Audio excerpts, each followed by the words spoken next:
Breaking news, mayat Mr. X tanpa identitas ditemukan di Jalin Tim Kayu Agung, luka tusuk sekujur tubuh.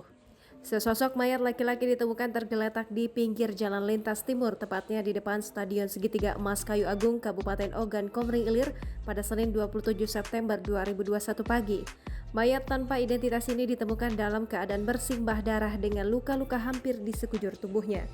Pertama kali ditemukan korban memakai baju kemeja berwarna hitam dan celana jeans dengan ciri-ciri kulit sawo matang, bentuk wajah oval, rambut pendek, serta postur badan kurus dan tinggi badan diperkirakan 160 cm. Dari keterangan Idham, mayat ditemukan sekitar jam 6.00 waktu Indonesia Barat dengan keadaan terlentang di tengah jalan. Setelah itu dirinya berteriak untuk meminta pertolongan warga lainnya. Dijelaskan tidak ditemukan sama sekali identitas dari korban.